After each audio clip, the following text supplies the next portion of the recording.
The way I think about value is there's two sides to value. There's the benefits that you get, Yep. but then there's what you have to give up to get it, or the cost of it. Exactly. Yep. So a lot of people, they focus on only one or the other.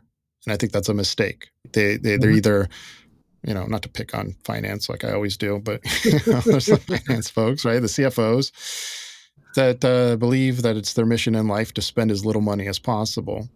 Right. And if you put them in charge of everything, then your company would be stagnant and die a slow death. Mm-hmm. Then you got the other end of the equation, which are the people like, oh, there's all these great products we can develop and all these great revenue streams and all these things. And if you let them run things, then, you're going to run out of cash before you get there and you're going to go bankrupt. Yep. So it's kind of like, how do you strike a balance between those things? I think the mature way to think about it, the adult way to think about it, so to speak, is it's a trade-off. There's the value you get, and then there's how much you have to pay to get that value. Right. And in general, the better that ratio is, the more you should say yes to an initiative.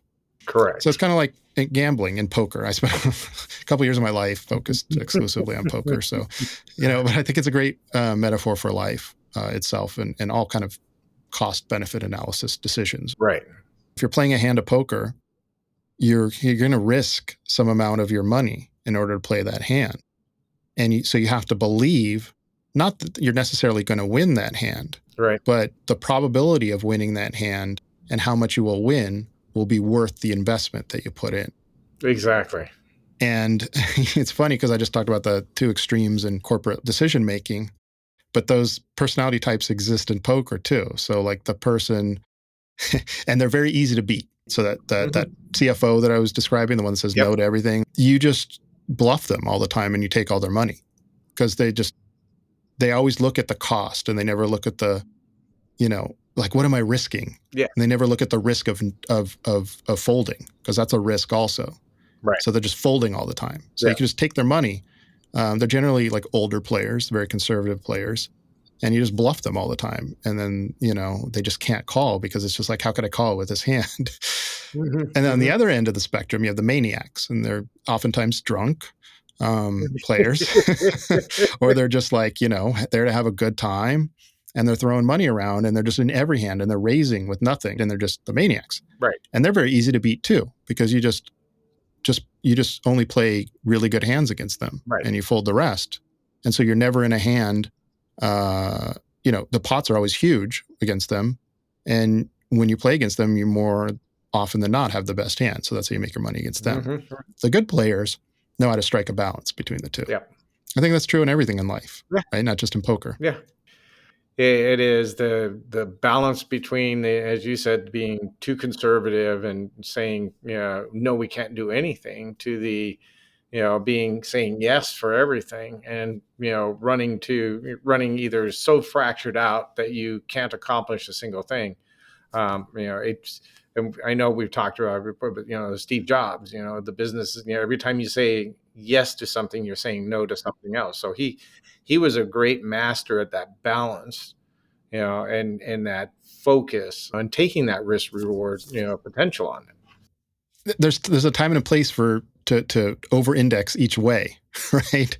Like if you're a startup, you can't be conservative. You're never going to survive. You have to take risks. Yep. But when you're an established player, you still have to take risks, but you should take fewer risks because you need to defend your position, so to speak. Right. But you have to be careful because you have the digital disruptors that are coming up, because we have become so versatile. Because it takes a credit card to spin up what you want on Amazon.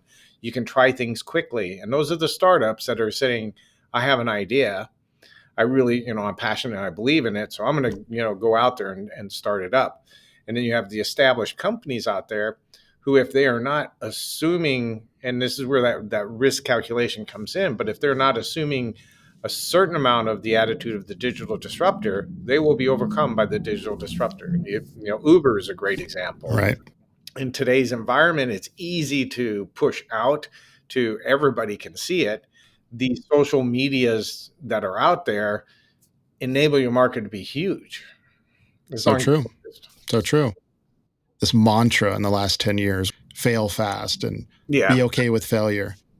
And I think this is an example of one of those things where like people just repeat things that smart people say and they don't understand the meaning behind it. Failure is not a good thing in and of itself. If you had a choice between succeeding and failing, would you choose failing? No. No. So they kind of miss the point of it. It's okay to fail, except when it isn't. It's okay to fail, but if you're crossing the street and you fail to see the car that's coming and it runs into you, that was not a time when it was okay to fail. There's an extreme example, right? Yeah. Yeah. If you're running an experiment, Yep. and like say you're a taxi company and you want to try an Uber thing, if you don't bet your entire company on that, then and you make the cost of failure, and in a way, this is my whole idea behind the value of cloud is lowering the cost of failure, so you can experiment. Yes. Then it's great. You should be experimenting as much as possible. But if the cost of failure is so high that you can only run 3 experiments and fail before you're bankrupt, then you need to be very choosy about what you fail on, right? So another example is Apollo missions. Yeah. It's okay to fail in the simulations, but when you have astronauts in that capsule, that's not the time to fail. No. You No. know? Absolutely not. Yeah. So I think this is balance. I think what you're saying is the more important part because almost everybody is too afraid to fail and are being disrupted, honestly. I mean, most companies are being disrupted today.